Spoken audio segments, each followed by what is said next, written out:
That's ridiculous. I mean, we talked about that 4th and 8 from last week and how outstanding that was, and I think this one was probably even another level ahead of that. So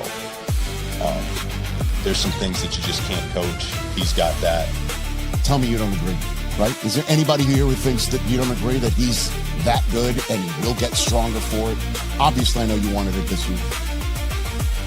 No doubt about it. No, man, that dude can win MVP next year. No question about it. Awesome. I think and I love everything. They are going to be back. No doubt. No doubt about it. I have zero doubts about it.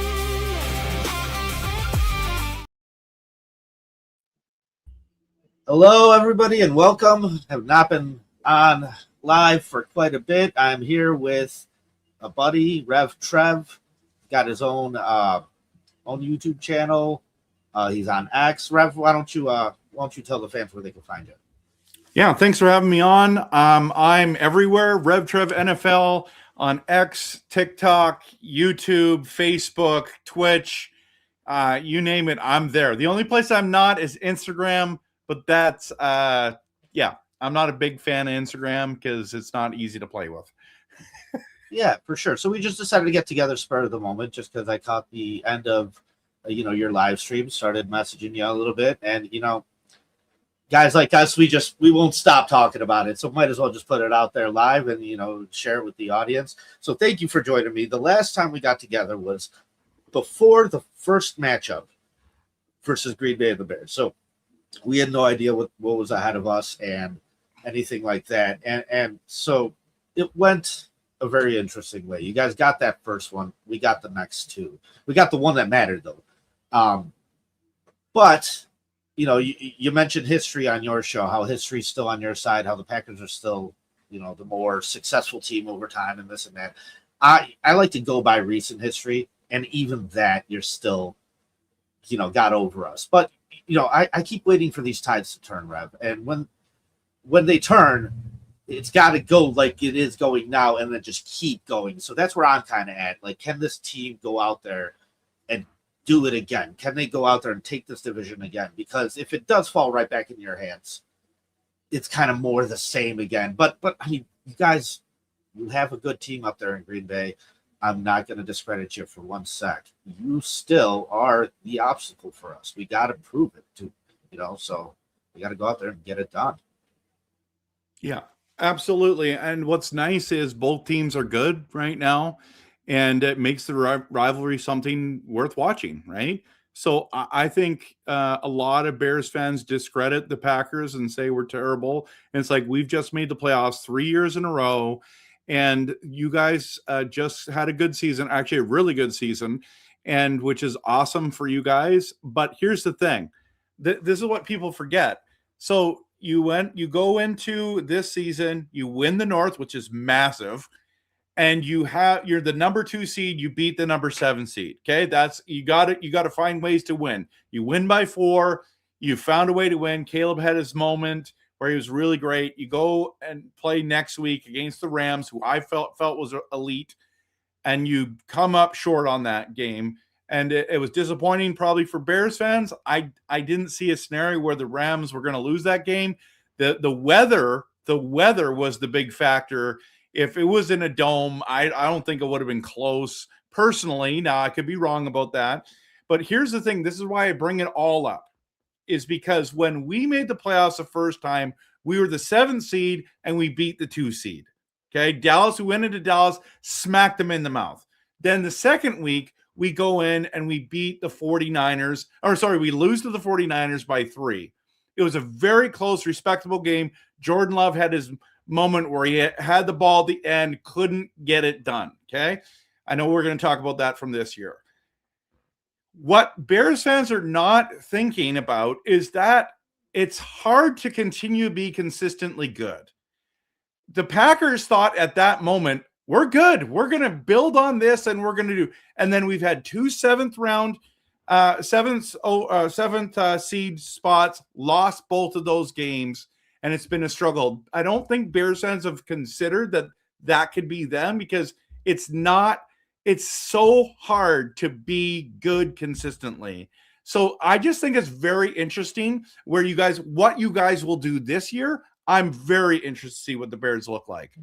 Oh, 100%. Me too. And so, most Bears fans, because you got a guy like me sitting here, and when we went 12-4 with Trubisky, I knew that was going to be a flash in the pan. Like, to me, it was just our biggest worry was a kicker all off season. We leaned on a defense that those things don't tend to repeat. And so, like, I look at this, and for me, my expectations were not very many wins. I predicted this team 6 to 8 wins. I said best case scenario is 10 wins, and they blew that out the water. Like, they had this division wrapped up, 11 wins, and they took the North. Something I didn't think could be done, right? And so for me, I can't complain much when what I expected to do was just doubled, right? So good for them, perfect, Awesome. On the right way, right? But you do look at the scenarios, right? Like, you guys were expecting to go to the playoffs. We overachieved and got to that point, but I don't think the expectation was necessarily there on our end, right? And so I talked with another fan.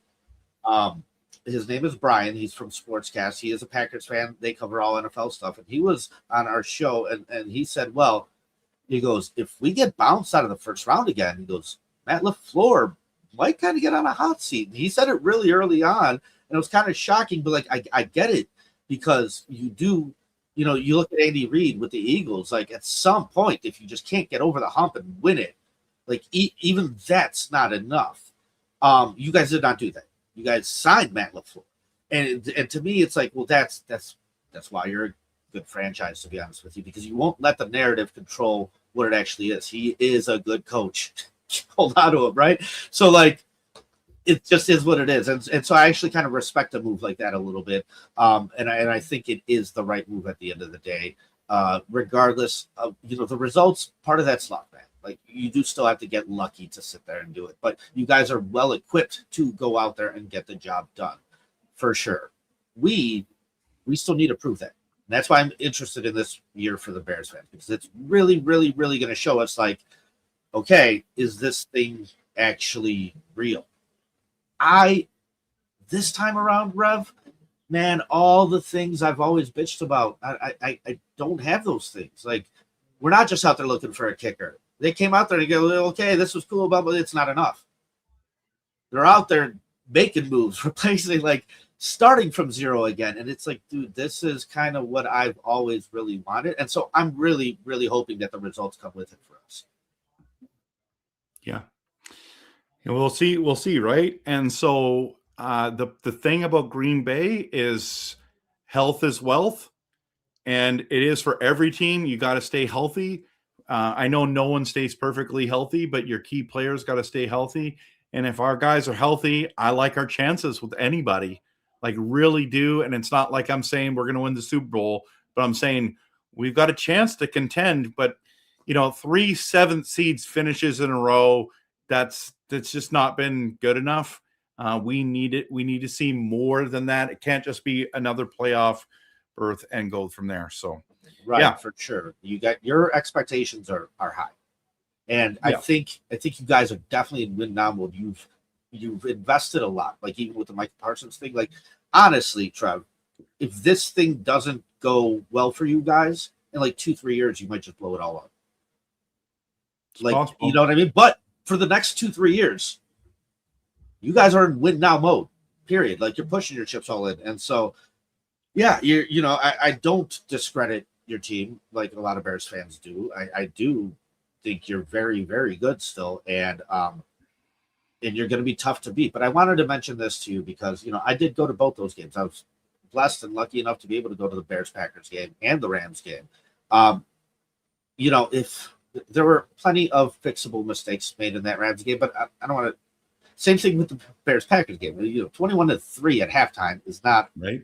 an ideal scenario by any means. When it came down to the very end, I thought it was very telling because, when I first talked to you, I told you I think Jordan Love is a good quarterback. I just feel like when it's on him, I don't, dude, I'm used to Rodgers killing us, like stabbing us through the heart. If that's him in that scenario, we lose that over and over. But Love fumbles the snap, gets it. Like it just seemed so desperate to a little degree. And so I don't know. Part of me is like, I know he's good enough, but like the chips have to fall your way for it to actually happen. I don't know. I struggle to envision Jordan Love holding a Super Bowl trophy. I just don't think it's very, very likely. I don't know. Yeah, and that's a fair I don't know, point assessment. Because when it's Jordan Love has the ball in his hands and he needs to go march down and score, he struggles against the good defenses. The thing about that game that you were at, by the way, cool that you were able to be at both of those games, because you got to see the two amazing plays by Caleb Williams, just things that are the iconic moments that you'll never forget, right? That's why I loved watching Brett Favre. That's why I liked watching Aaron Rodgers. They had the clutch factor, right? The difference between Caleb right now, and he's still young, and those quarterbacks is that he doesn't have the consistency factor and the accuracy factor yet. Now he might get it, and if that happens, then look out. You guys are going to be good for a long time. But I've seen a lot of misses, but those clutch moments are absolutely amazing. I can't believe that you got to see both those. Here's the thing, though.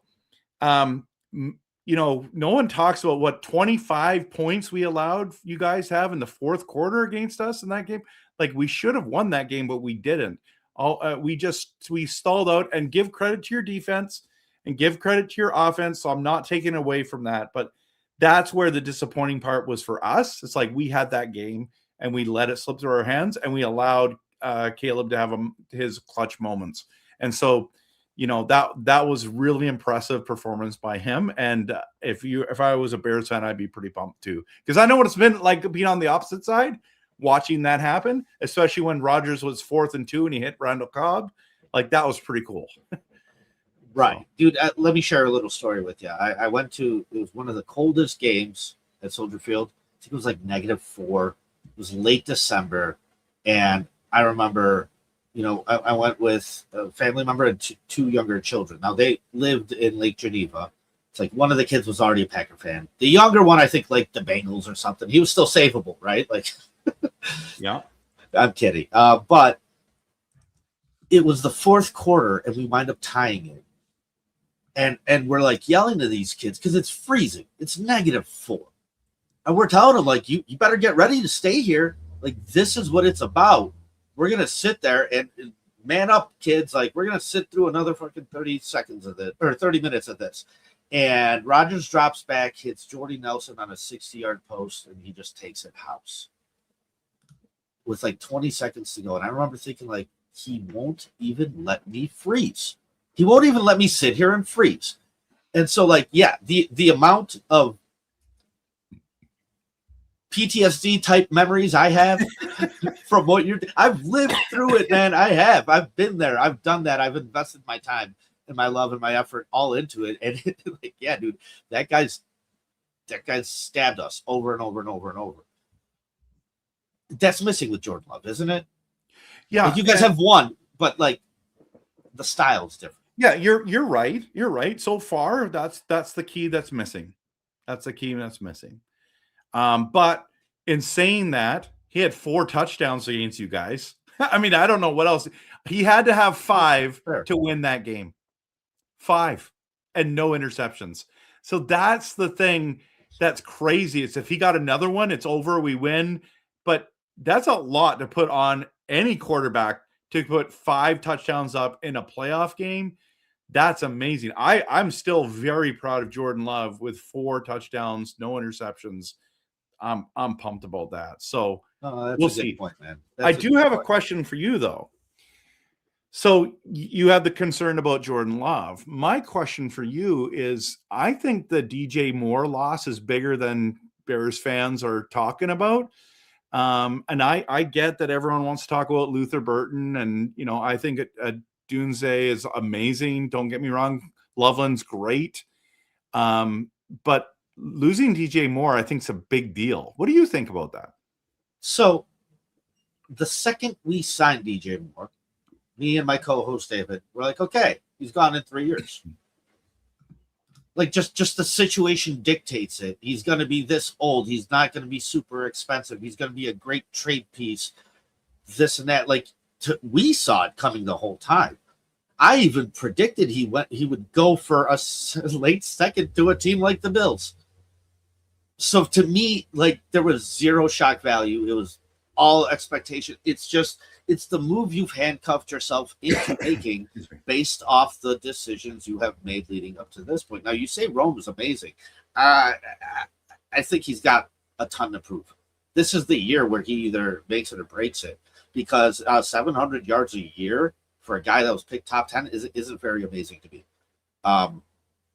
You look at what JJ's doing in Minnesota. That's amazing, right? Like that's the expectation when you draft a wide receiver that high, though. Like, so to me, it's been a lot of falling short on that end. And now he does have the spotlight. Now he does have the number one spot. And people are like, oh, well, he got hurt and this and that. Yeah, so did Kevin White. Like, injuries aren't excusable in this league. Injuries, that's a problem that he got hurt. It's his body. Like, it's the whole total package. And Rome's got a ton to prove. It was so disappointing for me in that Bears-Packers game because I was waiting for the kid. He had been hurt towards the end of the season. He was back. He didn't make his first catch till the fourth quarter. Now, he made one of the most important catches, but, man, that ball was that was awesome. There. That ball was there. Like, you better make that damn catch. But against the Rams, he had a nice, easy touchdown he dropped. That's the one that hurts more than the statistics, right? Like, you catch that one. And I could forgive a lot of things because just like with Caleb, Rev, I did not like having 36 yards in the first half against you guys. Yeah, right. I did not think that was great in that second matchup of the season. Sure, he came through in the clutch and won that game. So you excuse it, you forgive it. But those are the things when I look back at it that are the problem. That's what needs to get cleaned up here. Like our floor needs to raise. Like you said, the consistency, the accuracy. You're right. Yeah, there's funny things about both teams. Like there's some major strengths and some major weaknesses. Like, and if both teams shore those things up, it's just going to be a great rivalry for a long time. But the question is, can a guy like Caleb shore that up? Can Jordan Love all of a sudden have a clutch factor? I mean, he's made some amazing throws in his career that I still can't believe he made. But yeah. You just haven't done the from behind going. Like that's the thing. Your Bears, didn't you guys have like 6 come from behind victories last season? Like that's hard set the record for it. The guy, Tom Brady held that record. I think we had 7. We beat his record of 6. And people credit it all to Caleb, and it's not. Like one of them was a blocked field goal against the Raiders. The other one was a field goal against Washington. Like you just needed to drive down the field a little bit. You just pretty much needed to not screw it up for those. Some of them were totally on Caleb, right? Like you need to come through for us. And we had 14 points in 2 minutes against the Giants. We had the comebacks against you guys, but like we also the Vikings game that was on our kicker. So, like, it's actually spread out. The kid himself, like, really had some good clutch moments in a couple of games. But Rev, I saw that in his first year when Eberflus was here. It's just when he would do that, everything else would, Hail Mary time and this and that. Like, the coach would just butcher it. But Caleb himself was clutch from the day he got here. That was very evident in who he is. It's just been more rewarded this year than it was his first year. That's no way to live in the NFL, right? Like that's a cool stat. I don't want 7 come from behind 2-minute victories next year. Like I want to limit those moments, and then when they do pop up, I am confident he will come through because he's shown absolutely. That. And so so that's when you look at a guy like Jordan Love, and you're like, well, like how much better can you do? Yeah, you're right. Like other things fell short. Your kicker missed a kick, right? Like you got to like that goes differently and your game goes differently. You brought up who is it? Romeo Dobbs. Like, if that onside kick doesn't get fumbled, we don't have the chance to throw that ball to DJ Moore. I know. So I hear you, man. I hear you. That's why I'm very realistic about these things in these situations, because they could go so differently. Just the little tiniest thing going a little different. And I think that's why I enjoy doing content with you, is because you're realistic. I try to be realistic as well. I get that there's rivalry and the trolling and all that kind of stuff, but having a realistic conversation where it's like, hey, here's some of your guys' strengths, here's some of our strengths. And hasn't it been, it hasn't been close for a while. It hasn't been a rivalry. And it's really nice to be able to sit here and say, man, weren't those games like this is why those games get flexed, right? Because it's like people want to see Bears Packers be relevant. I'll tell you what, on the way into the stadium for the Packers game, which, by the way, the Packers game was colder than the Rams game. The Rams game had snow, but it was much more comfortable sitting there. But on the way into the stadium for the Packers game, and I have it on video, I've used it in a couple of videos, I had this fan in the Green Bay uniform. He saw I was recording, and so he started jumping up and down, saying, what was it? Chicago sucks, or go Green Bay, or something. And I just yelled at him and go, dude, you're going to be crying on your way home today. And it's just like, I didn't think it was going to be that. Like, it was very, very interesting how that game went. And so you mentioned DJ Moore, what the effect of losing a guy like that is. DJ Moore's gotten some undeserved treatment here in Chicago. A lot of people, because of that last play against the Rams, because it wound up being miscommunication between Caleb and him, because it wound up being an interception and it ended ugly. People forget how many times that guy came through for us and what we're paying him.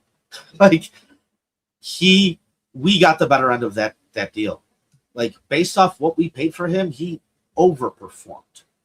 Period. Right? So, like, he's a good stand-up guy. He's a good wide receiver. If it's not all on his shoulders, he will benefit like a team like the Bills a ton. I know that guy's going to have a successful year there. What longevity he's got left, I don't know, but next year he will make some noise there. I think the idea is, like, I've watched this with quarterbacks like Rodgers. At some point, doesn't it not, like, Julian Edelman was a 7th-round pick for Brady. Like, crazy. At some point, the quarterback's going to make the receiver. If the ball is there, like, you just got to come through and you got to catch it. We had a guy in Jade Walker that caught the last pass of the preseason for a game-winning touchdown from our backup quarterback. Did not have one catch all year until the game against you guys. When we threw that ball to him, he caught it for a touchdown, just like he did. Yeah. We all knew he can do that and would do that. And that guy's undrafted, right? So, like, when I look at why you have, like, DJ Moore, it's really to, like, groom the quarterback, right? To help him grow at a young age, to make things a little easier until you get it figured out. Like, that's why it would have been fine just, like, franchise tagging Keenan Allen instead of drafting Roma Dute, instead of putting all those chips into that wide receiver that's frankly come up short, right? I think we're at a spot now where we can move on from DJ and it won't kill us. You know what I mean? We needed him here this past season. I think Caleb's done enough growing now to where, and I hear it coming out, out of the camps right now, like, the confidence level for us is totally different than it was last year. It's like, okay, at some point, you shouldn't have to have 3 number 1 wide receivers. Like, that's a problem, right? So, yeah, it sucks moving on from him. I would have been totally cool if they kept him, but I totally understand how the situation just kind of dictates. We're still getting paid from trading our number 1 pick back. Like, that's still a benefit from, yeah. So why not? Why not? Yeah, and if you think about, so going back to the Julian Edelman thing, they win a Super Bowl because Edelman becomes clutch, and Tom Brady is, what was he, a 6th round pick?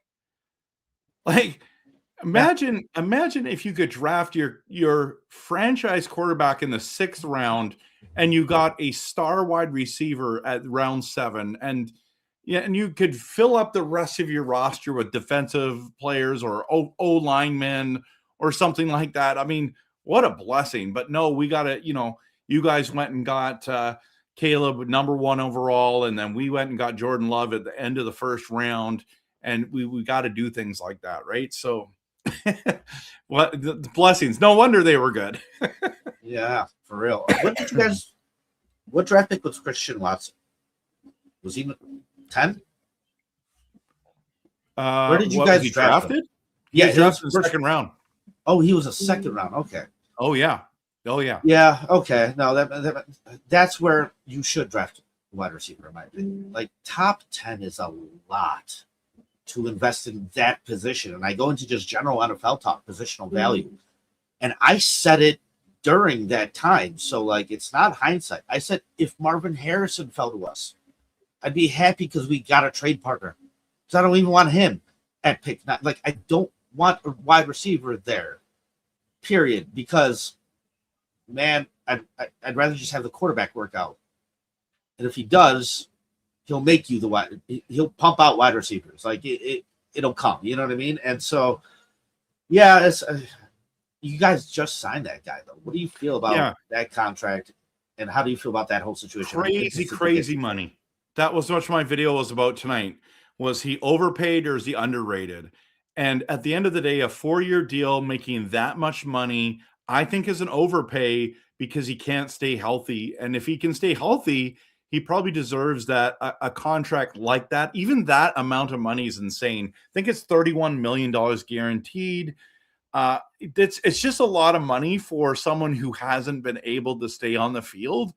And he's never even gotten 700 yards passing before. So the concern is there. Like, why did Goots feel that like he needed to sign that and do that? I know that you're saying you believe in him, but I don't know, man. Like, that just seems like a really bad move that could really backfire easy. But if he stays healthy, I think it's just he plays awesome. But why is it that number? You know what I mean? Like, where in the negotiation is like, we want this or we walk. It's like, okay. It's like, if he hit free agency, do you think he would have gotten that? I don't think so. I think like some team like the Browns or something. Well, even if they do, Miami. Right? Like, you okay? So you get that offered by the Browns. Do you want to go to Cleveland? Do you really want to leave a team like that? Like, it's different if you're going to Houston or you're going somewhere else. You know what I mean? That's solid. But if you're going to these bottom barrel teams to make the money, then that's fine. Could you not have paid him, I don't know, $60 million instead, and he'd still be happy? Like, really? 110? Like, wow.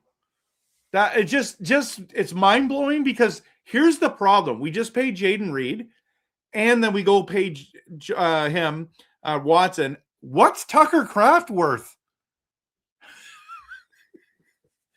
That's why I'm saying you guys are all in.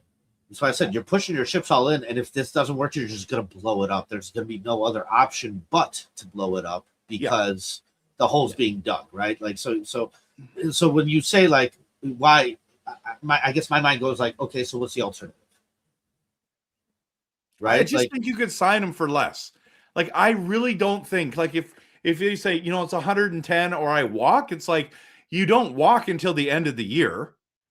And you can still offer him 110 at the end of the year and say franchise tag. Yeah.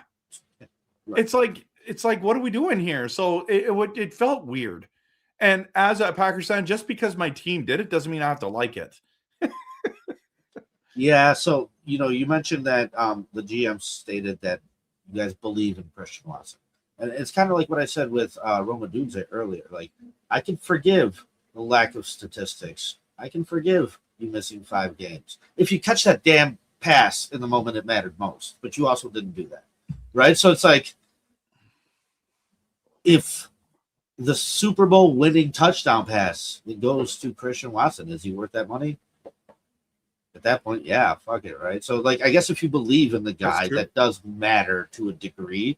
And if you think that, like, your window for this, for this team to actually go and win is the next couple, then you might, whatever, 6 years, sure. We're blowing this thing up in 2 or 3 regardless if it doesn't work, right? So, like, make him happy, but the realistic value is much shorter. So I don't know. Yeah, and this is the league of show me now. And usually you get paid for your past. They're paying for him for his potential and what he could do, what they're believing he can do. And if he doesn't do it, they literally axe him and go, because what's the dead cap for it? Is it really a lot of money after the guaranteed money's done? I'm not sure what it is, but that's the point. Is you're right. It's a 2 to 3 year window. That's why they went and got Josh Jacobs. That's why they went and got Micah Parsons. That's why they went and traded for Franklin to fill the middle, and so they could let Quay Walker go because he wanted too much money, right? So you're sitting there, and that's why you bring in McKinney. Like, you're right. We're all in. It's literally Good is saying, we've had a young team that's really great. It's time to shine. The future is bright, but no longer is it about the future. The future's now. So that's what it comes down to. No, for sure. Dude, this is going to be such an interesting season for my team, for your team. Like you said, the rivalry hasn't been much. Oh, it's back on now. And now, in the conversations, in the silly statistical conversations, now we have something at least. Like, you could bring up the history or whatever. I'll be like, sure, but we're 2-1 against you in the playoffs or whatever. Mm-hmm. Like, at least we have something now where this is a little back and forth. Good. I love it. Let's continue it, because that's what this should be. I just kind of want to talk about the other teams in this division, because those matter too. How do you feel about the Vikings, man? What do you think? What do you think's going on with them? What do you think they're going to do? I mean, Kyler Murray has every opportunity to be successful. He's got every weapon in front of him. Like, even in the backfield, having Aaron Jones and Mason, that's a very formidable duo. And then on top of that, you're talking about JJ, who is the best wide receiver in our division. I think St. Brown's right below him. But then Addison is very good. Hawkinson's good. Even Naylor has played out really well. They are solid. So it all comes down to quarterback play for them, because their defense is good. I just feel like I've been really negative about Kyler Murray because he has been so atrocious for the last couple of years.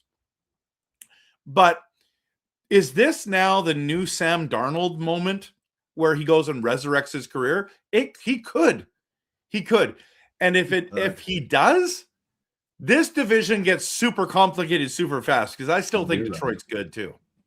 Yes, Detroit hasn't gone away just yet.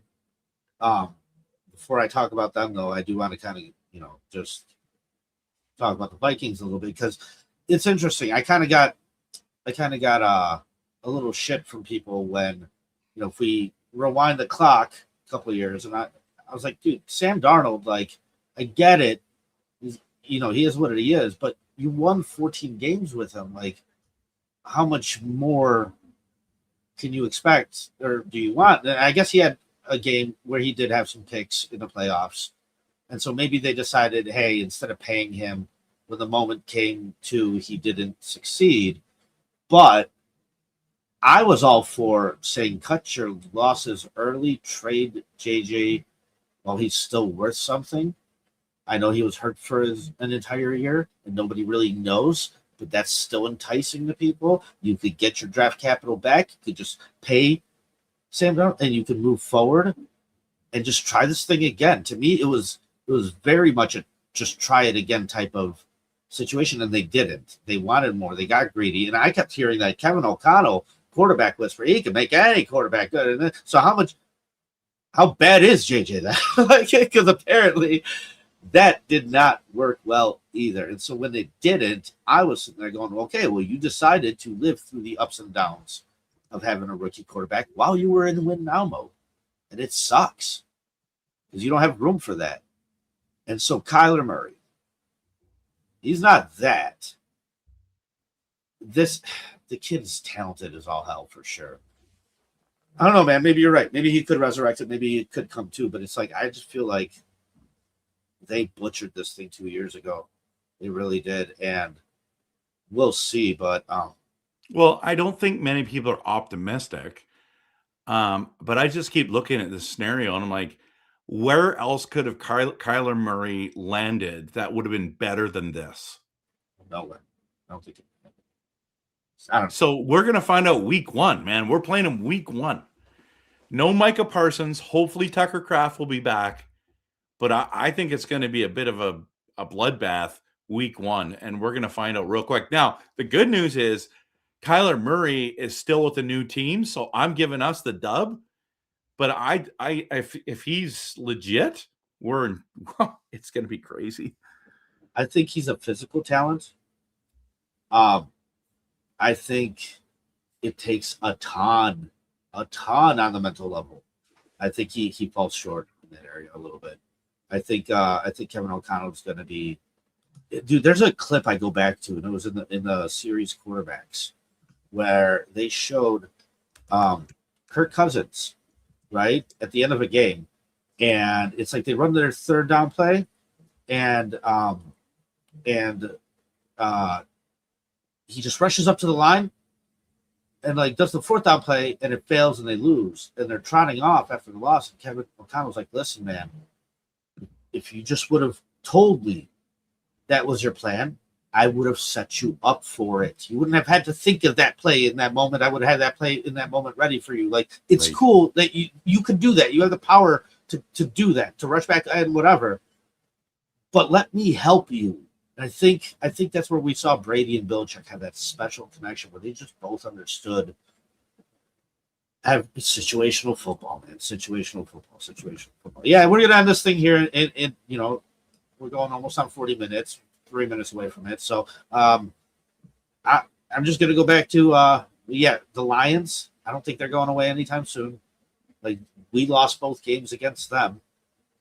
So yeah, they're still definitely an obstacle for us. But man, I keep going back to that moment that mattered most.